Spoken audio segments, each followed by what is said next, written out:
In the years before the Great War, Big Mountain had been the home to the brightest minds of the 21st century. Scientists of vision were drawn to the facility to tackle the greatest technological challenges of the era.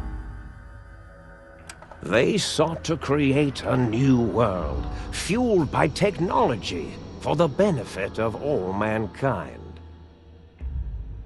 Sonic emitters, space-age alloys, DNA hybridization, force field particle research, autodoc advances in cranial, cardiac, and trauma surgery. The hopes and dreams of a century became realities in the electronic forges of Big Mountain. The nucleus of this research was the Dome, a huge stone facility that held the labs of every science known to man. It was a think tank where no problem could not be solved, where no question could not be answered. The Great War brought a new energy to Big Mountain and its scientists. Although sheltered from the front lines, the scientists waged their own war, fighting their battles at the atomic level. Equations and calculations marched endlessly across chalkboards and computer terminals toward one solution: winning the war. For years, the minds and computers of Big Mountain were a blaze of trajectories, weapon schematics, and nuclear theories. The problems began to outpace the solutions, first geometrically, then exponentially. As the war escalated, so did the questions.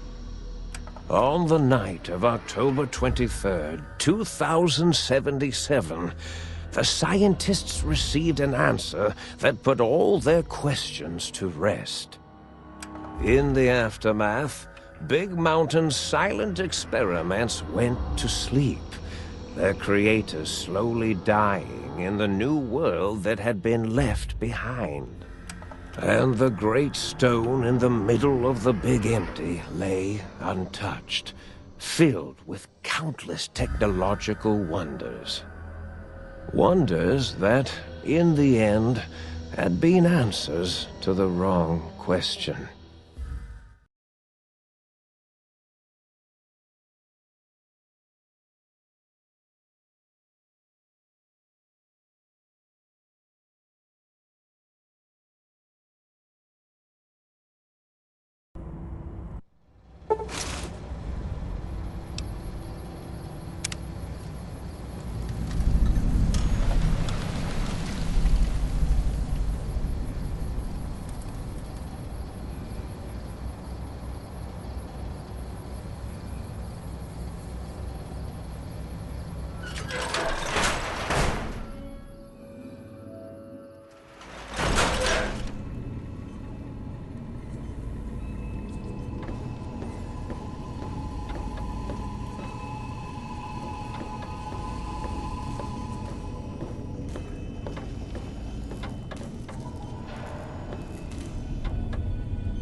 I thought I heard the pacification field kick in. All right, shh.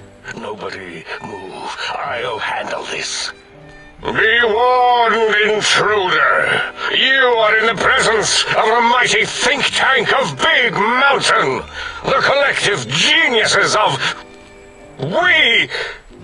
By Oppenheimer, which one of you self-professed geniuses has been adjusting my volume knob? Who was it? Was it you, 8? Oh, Dr. O, was it? Likely story. Oh, couldn't spark 2 neurons if they were in a lattice of biomed gel. What? Me? Breaking news, Klein. It wasn't me, all right? I'm the robotical engineer.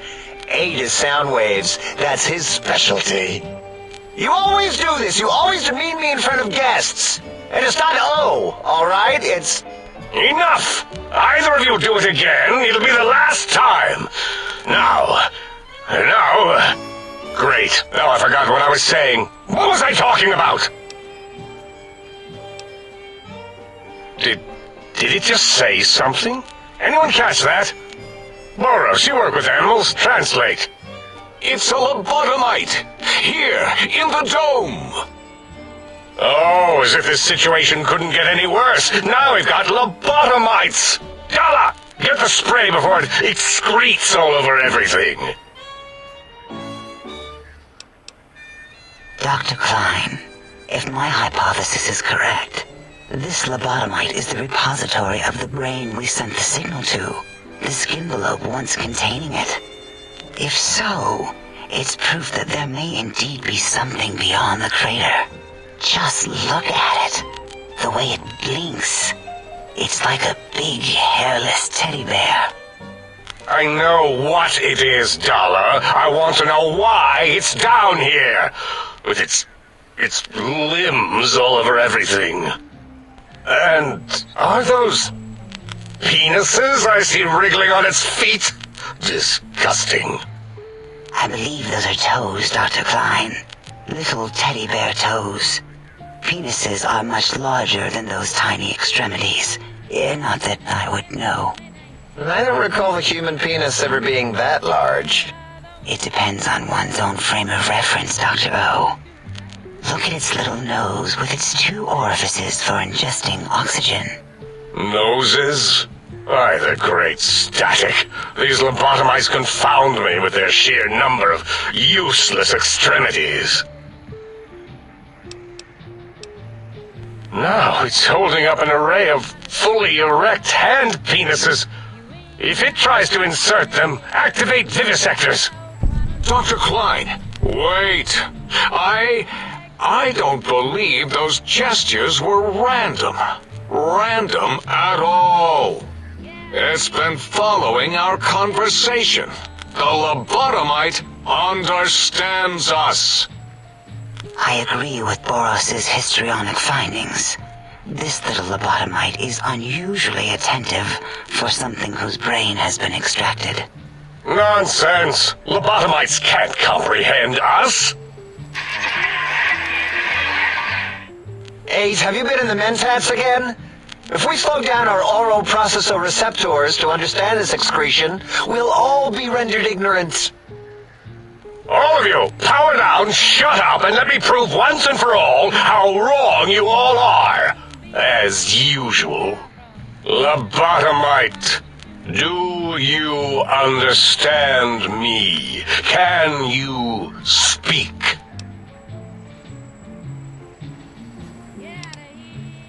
Those were words, weren't they? In the form of questions. It's asking me questions.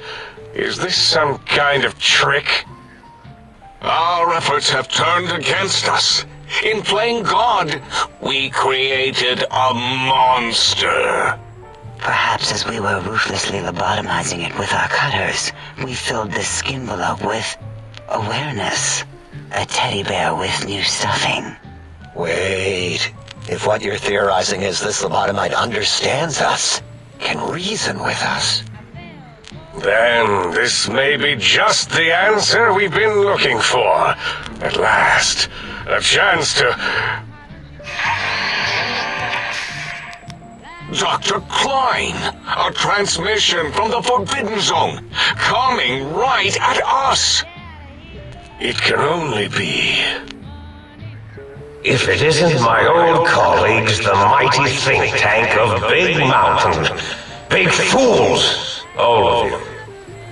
It is I, Dr. Mobius, transmitting from my dome-shaped dome in the Forbidden Zone. A zone that is, yes, forbidden to you.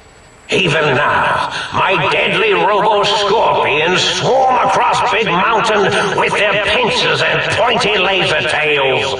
Soon, all science will be mine! Even the technology sealed in the Big Mountain research centers cannot save you. So cower in your think tank. Wait for the end. That's all. Goodbye. Mobius. Always the same broadcast. He's clearly mad, driven insane by his flawed and imprecise kindergarten-level research methodology. What are we going to do? There's no way we can breach the Forbidden Zone. There's those robot scorpions everywhere. The Forbidden Zone, where no brain has ever entered, nor ever returned. Except Dr. Mobius and the technologies that could save us. They are out of our reach. And Dr. Mobius mocks us. Did you see his cracked monitor? He's clearly let himself go. What? Ask the lobotomite for help?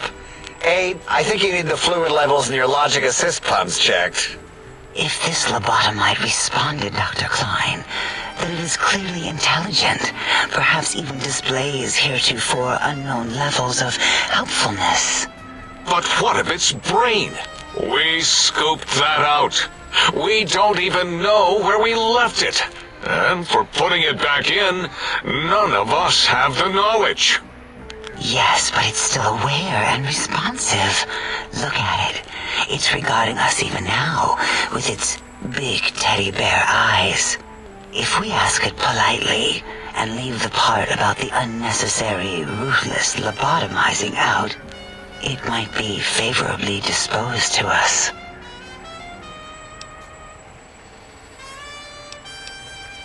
We removed your brain, yes. So soft, barely wrinkled, yet so flush with knowledge and experience. Brain extraction technology has been standard practice at Big Mountain for an immeasurable amount of time. Once the brain was out, then came the coils. The Tesla coils. The coils of Nikola Tesla.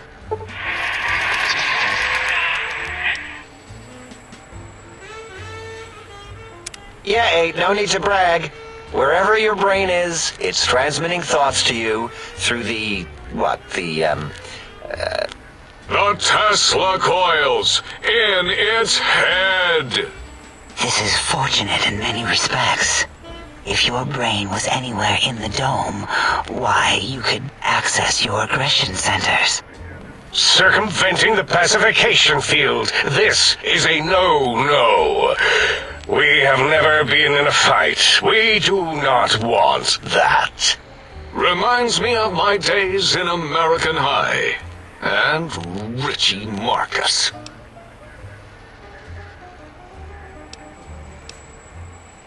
Darla, was it necessary this time? I assume full responsibility. I take my duties in the prodding and excision of living, breathing tissue quite seriously. Although in truth, the autodoc had done most of the work already. Quite industrious, almost cut into all my investigations. Once it had removed the brain and I misplaced it, other organs began to cry for direction, using your nerves as telegraph wires. Rather than let them send their signals, I removed them as well. Shh, little organs. Go to sleep in your tanks. Dala loves you. First was the heart.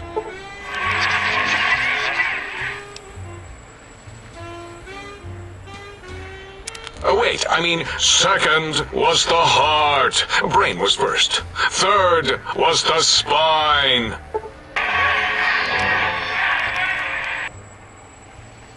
Spine. Totally overrated, that arrangement of vertebrae. Look at me, with my lumbar and thoracic curvature. Never had a use for any of that. Spineless is what I prefer. To be correct, you should say, The auto dock took out your brain. It did all the heavy lifting. It has never worked so hard before. It was unusual. It worked so hard on your surgery, it destroyed its own memory. How odd. I bet your brain remembers what happened. That auto-dock junk heap was one of Mobius's creations, like the rest of the talking scrap metal in the attic. After that, the brain lost itself. Not in the metaphysical sense. Might have gotten flushed into one of the pipes. Actually, that's pretty likely. If so, it was flushed all the way to Mobius. Floosh! That is the sound of flushing.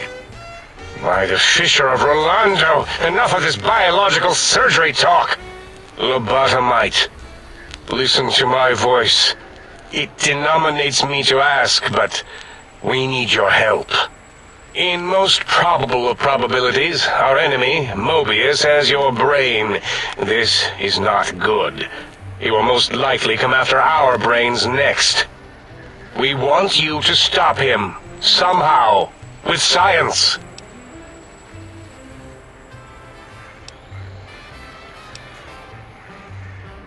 Yes, it is our only chance, a desperate plan that came to us after Mobius's first broadcast. Maybe, just maybe, if we reclaim these buried technologies, we can put an end to Mobius and the horrors spawning from the Forbidden Zone.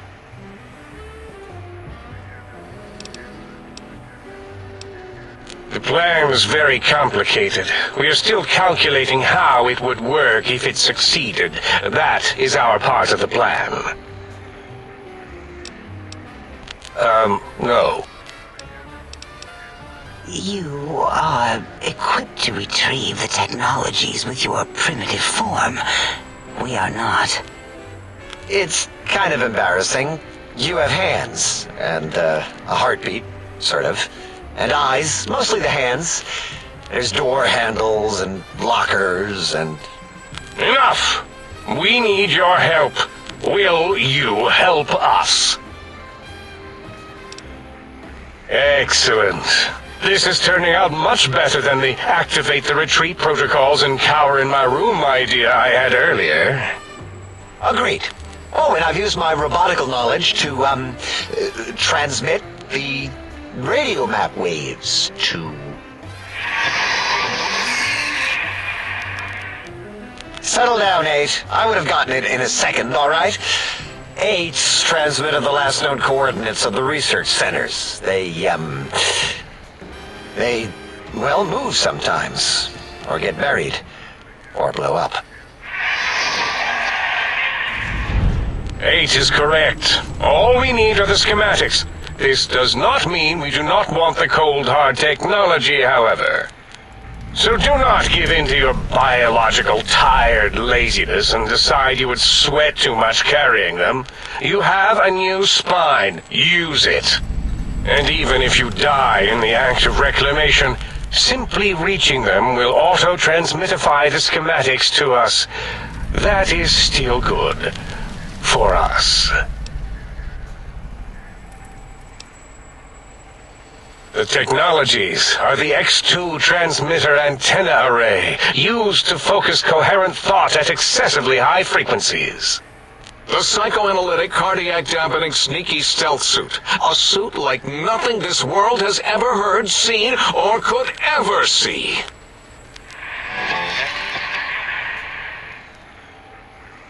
And 8's sonic soundwave emitter projectile gun, able to broadcast sound at lethal frequencies. It also gives a great biogel massage. There.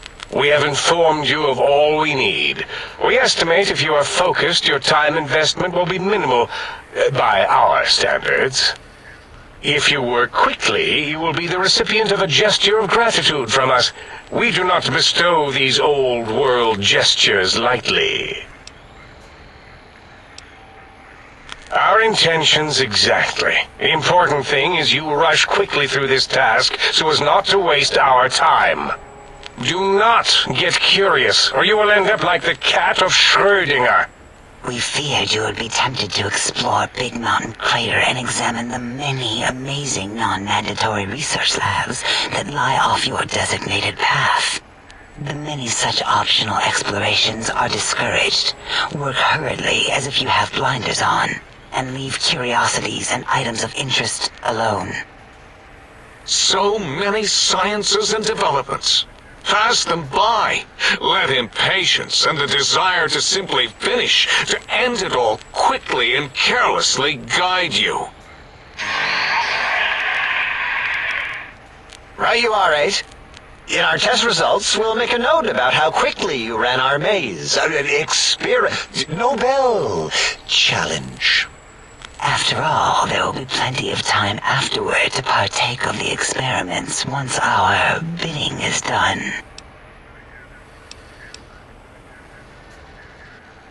Ah, that is correct. You must walk upon your many penised feet, much slower than our advanced hovering robotical frames.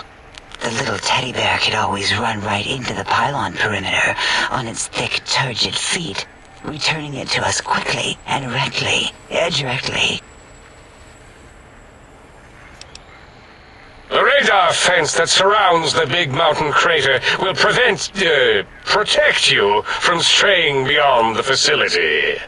The mighty radar fence protects us all. Get too close to the blinking posts, and the proximity warning shall be your warning. You are too close.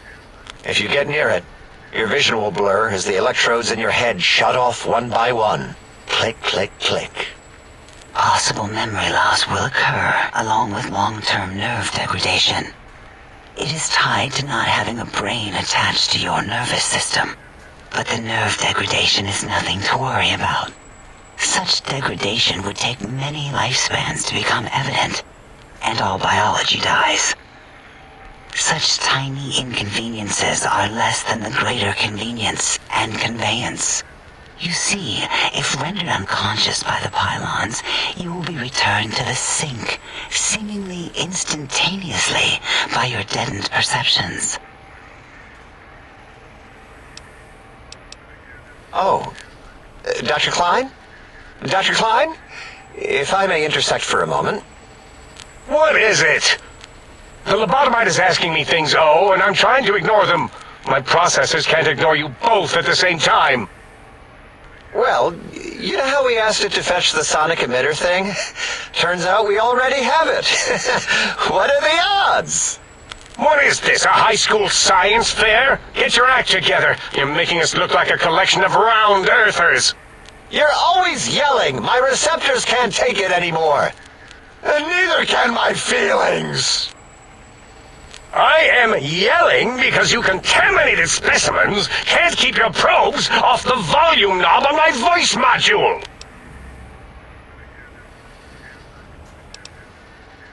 It is truly the end of all intelligence when the lobotomite speaks more wisdom than you geniuses. So, if we have the sound wave, sonic projecto thing gun, then what in Heisenberg's name do we need from X8? Anyone? I believe we need a new frequency embedded into the gun. It was designed to broadcast many sounds once charged. We just don't know the frequency. And it is lost in X8, just as X8 is forever lost to us. The sadness of my high school days, the sadness of my youth lost. Oh, really, Boros? All you did in high school was call me Fink Tattletale and all the kids you hated, you little teacher's pet brown hound. Give the lobotomite the emitter. Does it have an audio effect frequency loaded?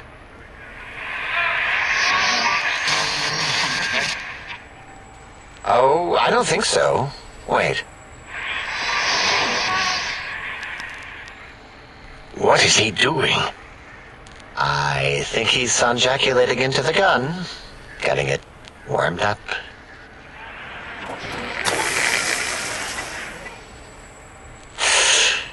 Ding. Turkey's done. You give it to the lobotomite. I'm not touching that thing.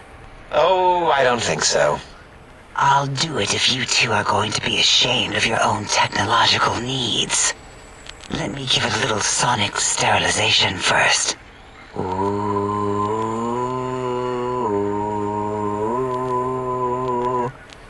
All right. All antibacterial fresh. Here, my little teddy bear. I have thoroughly removed all Robco Termlink code spew from the device. It is clean, shiny, and ready for your hands.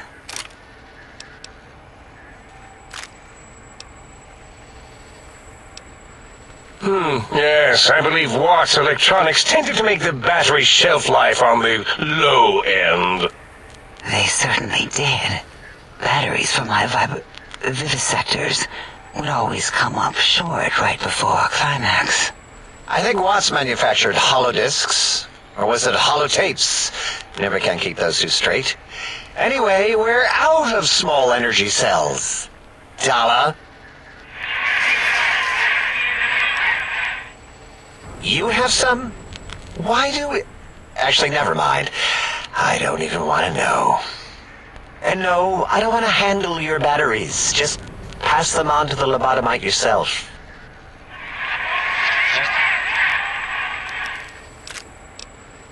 What did it say? Spit lead? What, like pencils?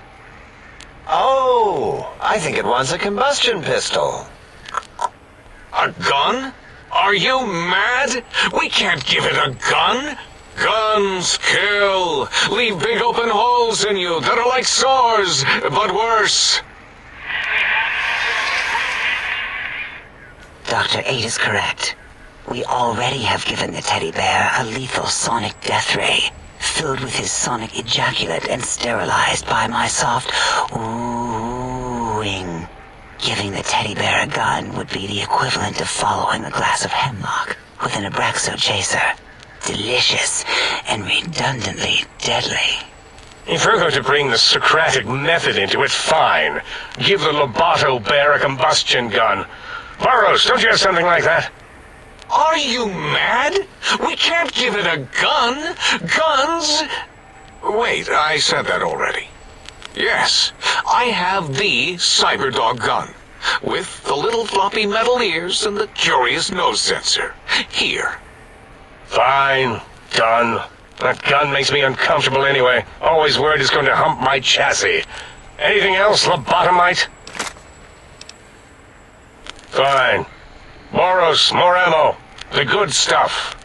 Top shelf ammunition. Let's see. Hollow point? That's worthless, but tasty. Oh, and here's some JFP. As if bullets need jackets. The JFP might make it ill and poop a lot, but when you're hungry, you're hungry. The sonic emitter should be sterilized and more than enough for you to encircle your warm hands around, cradling it gently with your finger muscles. Careful where you're pointing that. That device wasn't always a weapon. It was more like a force field kind of thing. Once. Force fields prevent us from moving, forward or backward. They are irritating. The sonic emitter was specially designed to disable our own safety fields here in Big Mountain. When some of us lost our access passes, Dr. O. That only happened once. And I know you were behind stealth fielding my lab keys, Dala. You formographer. Dr. O, you rewind that comment. Plenty of rewinding already going on in your formography tapes. Surprised the things don't snap out of their cases with repeated observations. Yes, but not currently. Yeah, we lost that part of the schematics. Or Boros did. In one of his stupid labs. Or inside one of his stupid pets.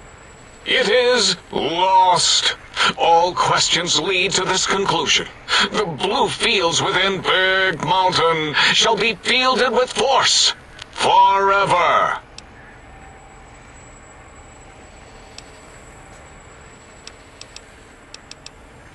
Fine, so, yes. Get these things for us. Do not attempt to comprehend their complicated schematics. That is for us to do.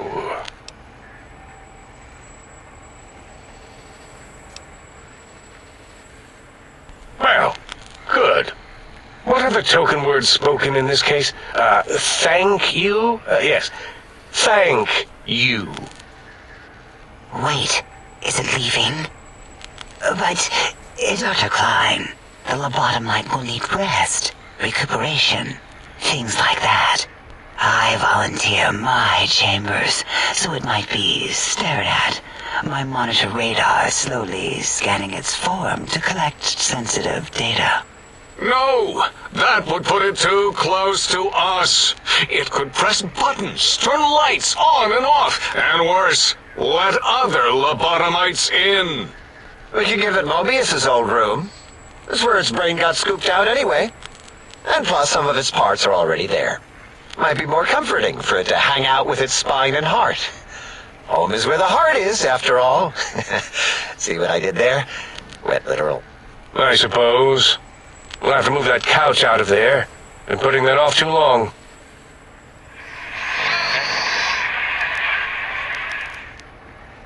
H says, let the lobotomite take the Sync Central Intelligence personality chip and reinstall it. That stuffy Mobius program Butler can walk the lobotomite, feed it, barter with it for us. It would also prevent it from going to Higgs Village and taking up residence there. With my teddy bears. And it would be nice to have it so close. Your logic, combined with my desire to keep the think tank lobotomite free, has swayed me. Here, I present the Sync Central Intelligence. Lobotomite, take this chip to the sink, plug it in, and make sure the chip is clean, or it could skip. Then make whatever crude biologic demands you need of the sink. It will cater to most of your hormonal whims.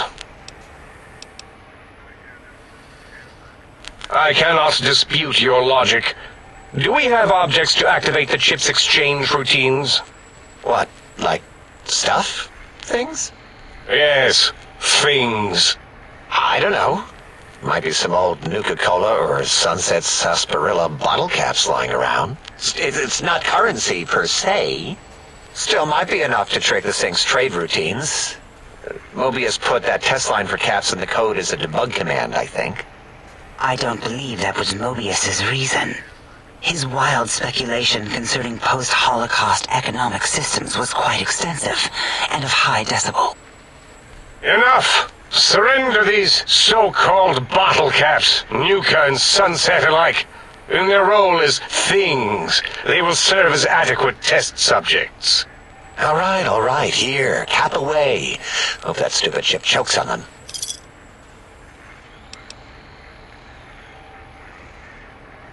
Again, your logic is unassailable in its simplistic need. Oh? Fine. It's not going to help. That chip will probably refuse them anyway, as stuck up as it is. Are there other chips?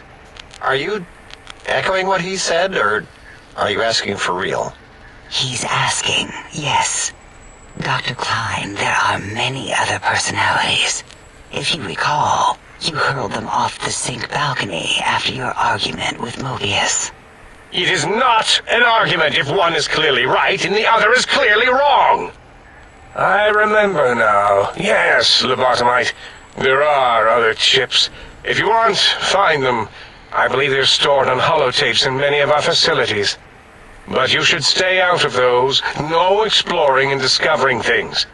The Sync Central Intelligence should be enough for your needs. Yes, you may need to wiggle it in a bit, but don't force it. We can't recode them if you break it. There is no more we can do to aid you, and our patience levels are depleted. Now go. Rest in the sink if you must, but leave us to our research. If you're done, can we move again? My biogel's starting to crampagulate. Of course! Go man your science stations! Go! I am surrounded by children.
Salutations and felicitations, sir, and a most jocund welcome to the sink. I am your electronic valet and household central processor. May I be of service, sir? Regrettably not, sir. All modules in this habitat are synthetic personalities atop a mundane operating system. There is no intelligence here, sir. Indeed, sir. Though if Sir's aim is to activate them, I lament to inform, sir, that most have been offline for some years. If Sir were to ask my opinion, I should venture that Sir is better off without them. However, if Sir is determined to inflict upon Sir's self their dubious services, Sir might locate backup personality disks elsewhere in the facility. Tragically, the core operating systems are also located on the personality tapes, sir. Once the tape is installed, Sir may request I switch their dialectic interfaces off, and I shall oblige with great delectation. However, Sir will still be required to locate and install a backup holotape to access their functionality. As I am given to understand, sir, this facility was once the property of a Dr. Mobius. He crafted the personality modules as part of a collection of experiments on the subject of machine-human interface. As to the reason for the unusual choices of devices to receive the modules, I cannot say. Indubitably, sir. Very good, sir.